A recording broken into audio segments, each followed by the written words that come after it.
El gobierno extendió el IFE, ingreso familiar de emergencia, hasta noviembre y presentó un plan de bonos para quienes se encuentren en trabajo formal hasta diciembre, conocido como el IFE laboral. Sin embargo, ambas iniciativas no fueron suficientes para aplacar el cuarto retiro del 10%. De hecho, la Comisión de Constitución de la Cámara Baja acordó fusionar 6 de las 7 propuestas, que permitiría tanto el retiro parcial como total de los ahorros. Con esta información al frente, abrimos nuestro panel y sumamos a Marco Moreno, doctor en Ciencia Política, director de la Escuela de Gobierno y Comunicaciones de la Universidad Central. Muy buenos días, Marco. Hola, Maca, Federico, Hernán, muy buenos días. ¿Cómo estás? Muy bien. Qué bueno. Muy buenos días, Marco Moreno. Hernán Leighton, ¿qué te parece que comiences la conversación haciéndole una primera pregunta a Marco Moreno? Vamos, Marco, respecto de el liderazgo de Sebastián Sichel, que se supone que estaba en juego con una eventual movida del gobierno para que el cuarto retiro no fuese tema, las elecciones de por medio, ¿cómo analizas tú los tiempos que se tomó el gobierno, el anuncio, la profundidad del anuncio, esto en clave política? Porque si bien sabemos que se está hablando de recursos para la ciudadanía, en una pandemia, en el momento y en el contexto que nos encontramos, todo esto en un año electoral no puede tener otra lectura. Es más, los partidos estaban presionando al presidente Sebastián Piñera para que no cortara las ayudas, porque cortar ayudas en la mitad de una campaña no es bueno para nadie.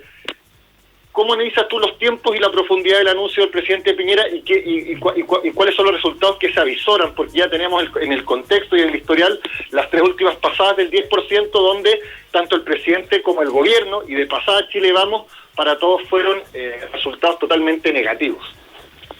Sí, lo primero respecto de los tiempos que plantea Hernán, yo creo que el gobierno una vez más llega tarde, ¿no? Con la extensión del IFE. Lo hace un día antes que comenzara la tramitación de los proyectos relativos al cuarto retiro, por lo tanto se lee como un intento más bien de tener ese avance legislativo respecto al cuarto retiro, más que una preocupación por cómo ayudar a muchas familias, ¿no es cierto?, que están viviendo dificultades producto de los efectos que está teniendo la pospandemia. En segundo lugar, creo que el gobierno además no llega con todas las ayudas, ¿no? Cuestión que le ha generado ruido en su coalición, especialmente sus parlamentarios que tienen que ir a las regiones, a sus distritos, muchos de ellos a buscar la reelección, a tener que defender, ¿no es cierto?, un IFE bastante menguado respecto de lo que se podría haber esperado sería una ayuda efectiva para las familias, ¿no? La pregunta es ¿por qué hace eso? Y yo creo que una respuesta tiene que ver con que evidentemente se está guardando algunas cartas para poder negociar y detener en la tramitación del proyecto del cuarto retiro, este retiro por la vía de entregar otras ayudas, ¿no? Por eso que, para decirlo en buen chileno, no se colocó toda la carne en la parrilla que podía haber colocado el gobierno, y por lo tanto hay que tener ahí atención en ese punto. En tercer lugar, creo que no resulta un efecto positivo o totalmente positivo para los intereses de la candidatura de Sebastián Sichel. Esto porque la oposición ha planteado que, en el fondo, el IFE no se contrapondría, ¿no es cierto?, al cuarto retiro. Se pueden hacer las dos cosas, ha dicho la oposición, por lo tanto, en el fondo no es una victoria que se pueda adjudicar el candidato Sichel diciendo que consiguió extender el IFE, porque en realidad en la oposición no es que estén criticándolo en sí mismo, sino que diciendo que es insuficiente y que se puede complementar con el cuarto retiro. Por lo tanto, creo que en esta pasada la victoria de esa candidatura es más bien pírrica, ¿no? Porque no puede capitalizar una política pública que esperaba, ¿no es cierto?, que le rindiera algún rédito electoral en términos de aumentar su elegibilidad en términos de la opinión pública, es decir, que la gente lo valorara positivamente el IFE. Cuando uno revisa las redes sociales, la conversación y con las personas también que uno conversa, consideran que la extensión es buena, pero no es totalmente suficiente, ¿no? Y eso hay que complementarlo, y por eso que muchos se abren al tema ¿no es cierto?, de que siga avanzando el proyecto de Cuarto Retiro. Marcos Moreno, pero una cosa, disculpa, es que puede ser insuficiente si uno quiere analizarlo, pero complementarlo con un cuarto retiro, entendiendo que es un mecanismo que a mi parecer también termina siendo bastante populista en un año de elecciones, donde hay muchas personas, que lo hemos hablado acá en otras mañanas, ya no tienen fondos que retirar o son insuficientes igual, es echar plata o echar mano a plata propia para el futuro, para sus pensiones. Entonces, ¿no se debilita a estas alturas la discusión del cuarto retiro? Yo quiero complementar, Marcos, lo que menciona Macarena, porque en el fondo tú lo centraste en la derecha, pero este proyecto de retiro de 10% o total, que ahí están las dos posturas, también golpea a la oposición, porque la oposición en esto no está unida. De hecho, los candidatos de la oposición han estado en contra de un segundo retiro si se prolongaba o extendía el IFE. Entonces también golpean la oposición. ¿Cómo golpean la oposición esto que todo indica que es una mala política pública? Sí, es una mala política pública el cuarto retiro y los otros tres también lo han sido, pero como decía Macarena decía una frase clave, que estamos en año de elecciones, ¿no? Y en el momento electoral, como el que estamos viviendo ahora, muy intenso, muy abierto todavía, evidentemente los candidatos están dispuestos a todo, ¿no?, con tal de conseguir el favor de la ciudadanía, especialmente, ¿no es cierto?, los parlamentarios que van a buscar su reelección del oficialismo y de la oposición. Por lo tanto, llegar a un distrito, a una comuna, ¿no es cierto?, con situaciones de pobreza instalada producto de la pandemia, se le hace muy cuesta arriba a un candidato poder no defender este cuarto retiro, aunque técnicamente, ¿no es cierto?, y que racionalmente no sea una buena medida. Pero aquí las emociones están pesando mucho más, ¿no es cierto?, que las decisiones racionales. La política hace rato que se ha ido, ¿no es cierto?, sentimentalizando, en el sentido que las emociones, los sentimientos juegan un rol muy importante. Creo que hay que leerlo en esa clave, porque efectivamente, como dice Macarena y como dices tú, Federico, evidentemente no es la mejor solución, porque en el fondo estamos quitando recursos para las futuras jubilaciones de muchas chilenas y chilenos, muchos en el corto plazo, incluso que van a ver mermadas sus jubilaciones. Que ya son débiles. Claro, además no van a tener pensiones, porque, como decía Macarena, muchos ya han retirado prácticamente el 100% de su fondo. Es que ese es el punto, ya cada vez hay menos personas que pueden retirarlo, pero yo quiero poner el foco, aprovecharte con tu mirada política, ¿no?, como cientista política, el foco en los otros candidatos. Tú pusiste el foco en el candidato de la derecha, Sichel, porque claro, el tema de los parlamentarios son la distorsión, pero esa distorsión también se da en los otros sectores políticos, sobre todo en la centroizquierda y en la izquierda, porque Boric ya se pronunció hace un tiempo que habiendo extensión del IFE, habiendo ayuda del Estado, había que intentar no proceder con más retiros desde la AFP. Lo mismo ha dicho Yasna Proboste. Entonces, ¿cómo le pega este desorden parlamentario y necesidad de reelección de los parlamentarios a sus candidatos, a los candidatos presidenciales de cada sector?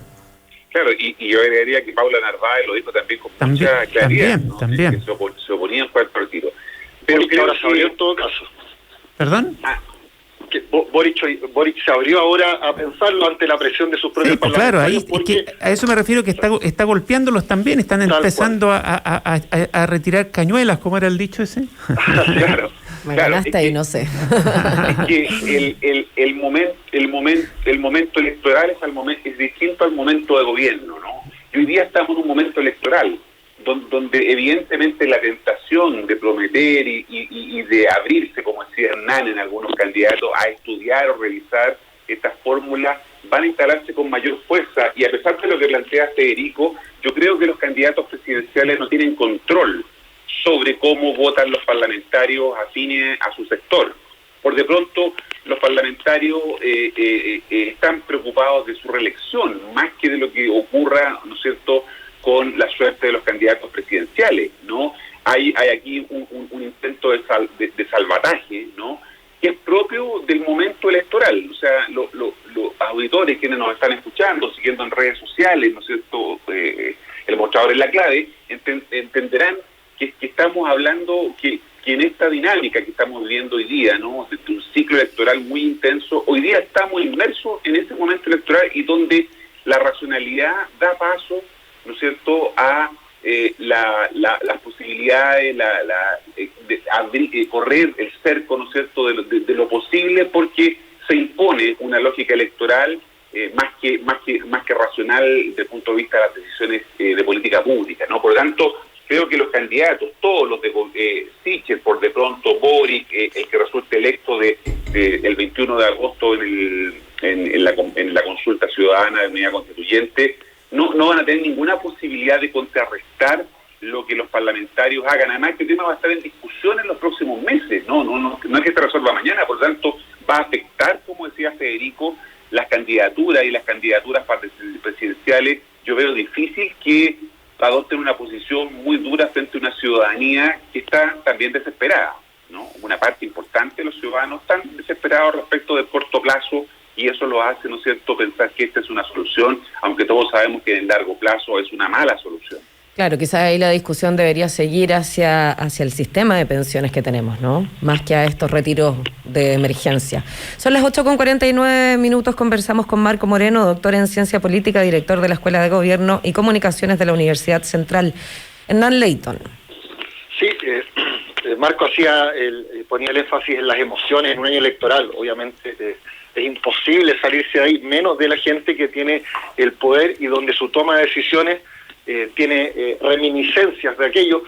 Solo recordar lo que sucedió en el último retiro del 10%, cuando el gobierno decía recurrir días antes al Tribunal Constitucional, y después vienen justo una semana después las mega elecciones donde la derecha tiene el peor resultado histórico y todos los dedos apuntaron al propio presidente Sebastián Piñera. No por nada creo yo que el IFE no se extiende hasta diciembre como lo había traído Sichel y Chile Vamos, sino hasta noviembre. Pero ¿qué pasa el mes de noviembre? El mes de noviembre son las elecciones parlamentarias y también presidenciales. Todo esto cruzado con lo que ustedes mismos señalaban de la imposibilidad de los candidatos presidenciales de ordenar sus propias huestes y cómo sus propias huestes también le pueden jugar en contra. Le pasó a Yarna Proboste con el tema del aborto. Eso se conjuga hoy día con la eventual acusación constitucional contra el ministro Figueroa. Boric, que Federico lo señalaba, había sido tan tajante en que si se extendía el IFE no había posibilidad de cuarto retiro, y ahora que sus propios parlamentarios, por decirlo de alguna manera, y su sector está presionando por el cuarto retiro, porque esto se transformó en una discusión más política que social, se tiene que abrir, está obligado a abrirse. Qué complicado es en un año electoral tomar decisiones que no parezcan interesadas. Sí, es muy complejo, no solamente en esta elección, sino que siempre en cualquier elección presidencial o parlamentaria, el tomar posición en contravía de lo que puede ser una demanda ciudadana importante, evidentemente no tiene la rentabilidad electoral que los candidatos buscan, ¿no? Yo creo que aquí hay que meterse bien en la lógica que uno puede decir, pero no está bien. No está bien, pero la lógica electoral que mueve a los candidatos, especialmente, ¿no es cierto?, a los parlamentarios, en un año de elecciones, es legislar con la calculadora en la mano, ¿no? El gobierno también lo hace. Lo que acaba de decir Hernán es muy cierto, ¿no?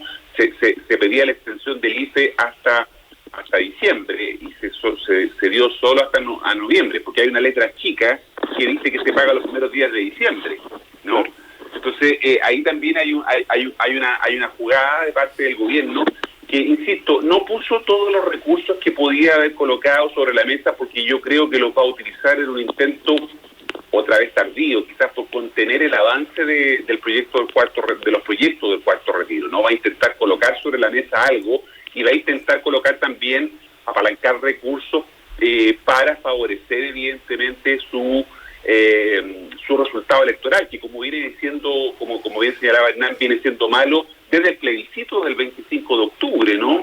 En donde el rechazo fue fue aplastado por un 80% del apruebo, la mega elección de mayo, la elección de gobernador, en donde solo tiene uno de los 16 de las gobernaciones regionales que hay en todo en las 16 regiones del país, no una sola está en manos del oficialismo y tampoco se le puede endosar rápidamente al oficialismo el gobernador de la Araucanía, porque si bien es cierto es cercano a Evópoli, no tiene una línea directa de relación con el gobierno actualmente, en estricto rigor. Sí, ese escenario es muy malo para un gobierno que ha venido perdiendo todas las elecciones sistemáticamente, ¿no? Y la primaria presidencial que dejó a los principales partidos del oficialismo, a la UDI,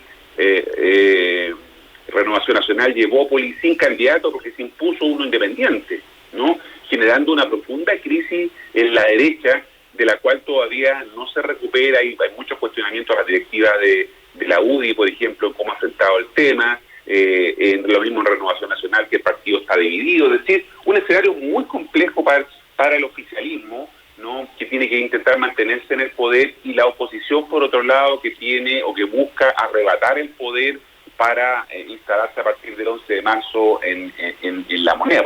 Eso hace de este escenario, ¿no?, un escenario tan abierto.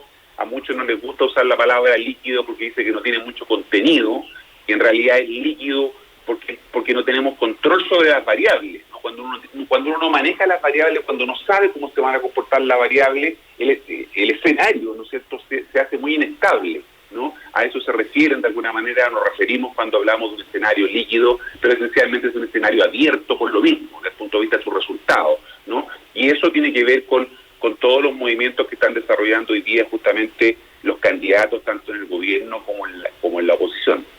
Marco Moreno, en un poco más de una semana se va a hacer una convencional, una primaria, claro, y gracias, siempre se me olvida cómo la bautizaron, una consulta ciudadana que en el fondo es una primaria convencional, ¿cierto? De la centro izquierda, todo lo que es la antigua Concertación y algo más, llamémosla centro izquierda para hacerlo más fácil, y donde va a tener ese sector que decidir entre Yasna Proboste, Paula Narváez y Carlos Maldonado. Y esto es importante porque sería el tercer candidato en pugna grande, ¿cierto? Porque sabemos que van a haber muchos candidatos, todos muchos independientes que logren las firmas, en fin. Pero de los con más posibilidades, de los grandes. Y eso tiene que ver también y choca a lo que tú explicabas de la derecha, que la derecha está en el suelo, electoralmente en el suelo desde el plebiscito, y la posibilidad de pasar a la segunda vuelta a la derecha tiene que ver si es que la centroizquierda hace bien la pega y tiene una buena candidata o candidato competitivo, porque la aspiración de ese mundo es que pase lo que pasó en la gobernación de Santiago, ¿cierto? Que pase en la segunda vuelta el candidato de centroizquierda y el candidato de izquierda, en este caso Boric o Narváez o Yasna Proboste o Maldonado.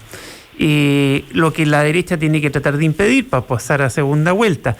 ¿Cómo ves el mundo de la centroizquierda y su convencional y su primaria convencional que viene en pocos días más? Si no me equivoco es el 21 de agosto. 21 de agosto, gracias. Y a lo cual aprovecho hacer el dato. Todos pueden votar, menos los que son militantes de partidos de otros sectores. ¿Cierto, Marco Moreno? Si los militantes de la centroizquierda pueden votar y toda la ciudadanía que no es militante de otros sectores. ¿Estoy bien? Eso es correcto, totalmente correcto. Y es bueno hacer pedagogía ciudadana porque mucha gente se confunde efectivamente con qué es lo que está en juego, ¿no? Y efectivamente se va a elegir al candidato o candidata de ese sector el día sábado 21, ¿no? 2 días antes de inscribir las candidaturas presidenciales y las candidaturas parlamentarias, ¿no? Por lo tanto, esta definición de la centroizquierda hay que leerla también en esa clave, ¿no? En la clave parlamentaria que comentábamos en la primera parte de la conversación, ¿no? Básicamente lo que se está buscando aquí es cómo estos 3 candidatos, Paula Narváez, Yasna Proboste y Carlos Maldonado, ¿no?, comienzan a diferenciarse. Este domingo hay un nuevo debate televisado por 3 canales de televisión, ¿no?, televisión abierta, y por lo tanto esa va a ser la última oportunidad de que se enfrenten a lo menos públicamente estos tres candidatos, que en los contenidos se parecen, ¿no? En lo programático se parecen, ahí yo no veo grandes diferencias, sino que las diferencias van a comenzar a marcarse en términos de liderazgo, de estilos, ¿no? Y de alguna manera una elección es siempre un plebiscito, ¿no? Siempre se está plebiscitando algo, un candidato, un liderazgo, una gestión, un modelo de país, una conducta, una ideología, una confianza, y quien mejor se posicione frente a la sociedad en los ejes de ese plebiscito es el que finalmente va a ganar la elección. De eso se trata la elección del día 21 de agosto, ¿no? De cómo mostrar diferencias, porque hasta ahora no son suficientemente claras entre los tres. Y una pregunta al respecto de eso: ¿cuánto puede complicar a Yasna Proboste el voto en contra de la despenalización del aborto hasta 14 semanas de la diputada de Sello, Ana Pérez? Bueno, en eso Paula Narváez ha buscado marcar una diferencia. En una entrevista el día domingo en un diario de circulación nacional decía que ella era más progresista porque estaba a favor del aborto y Yasna Proboste y su partido no lo estaban, a lo menos una parte importante del partido. Entonces, como esta elección es en ese mundo, ¿no? En el mundo de los militantes de los partidos políticos que conforman Unidad Constituyente, efectivamente esto le puede hacer, le puede impactar a su candidatura, salvo que ella, como lo prometió hace un par de días atrás, Yasna Proboste, logre alinear a sus parlamentarios en la votación en la sala. Recordemos que todavía falta el trámite de votar el proyecto en la sala. ¿Y cuándo es la fecha de esa votación en sala? Tiene que ser después de la semana y citar un par de semanas más. Por lo tanto, va a estar fuera, digamos, del día en que se resuelva la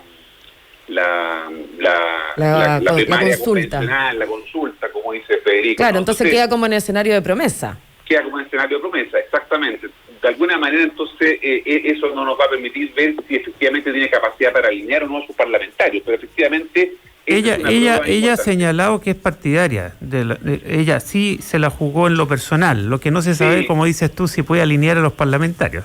Lo planteó como un derecho humano, ¿no? Exacto, un derecho humano. Lo planteó, y por lo tanto ella fue muy dura con Johanna Pérez. De hecho la diputada Johanna Pérez acusaba una persecución de Yasna Proboste. Entonces, de alguna manera eso podría mitigar en algo la sensación de que la democracia cristiana, y esa ha sido otra crítica de Paula Narváez, de que la democracia cristiana no cumple, ¿no es cierto?, con su promesa. Así le pasó durante el gobierno de Michelle Bachelet cuando desconoció el programa de gobierno a través del presidente del partido, y entonces instala esa cuña de división. Por ahí va a ir la diferenciación, y yo creo que el domingo, en el debate, quienes lo vean, ¿no es cierto?, van a notar este intento por diferenciarse entre Yasna Proboste y Paula Narváez especialmente.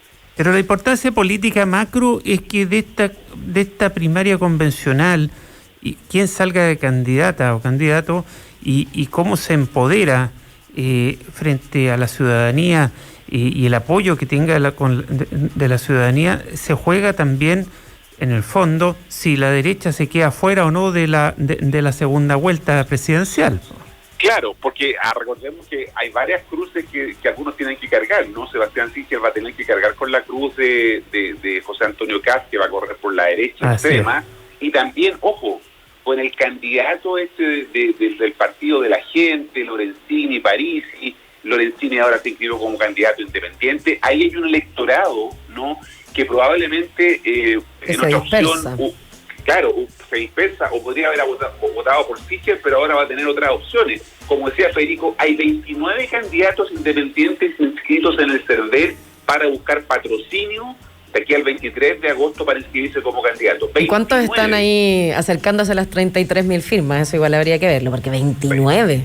Claro, son 29 y claro, y algunos se están acercando a las firmas. De hecho, Lorenzini tendría las firmas para competir como independiente, y también, ¿no es cierto?, Parisi con el Partido del Pueblo que tiene Partido de la Gente, que tiene más de 23.000 firmas.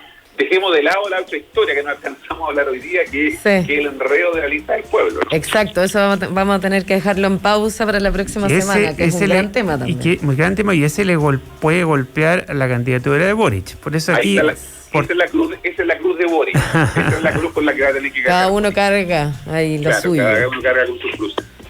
Hernán Leyton, ¿alguna palabra al cierre?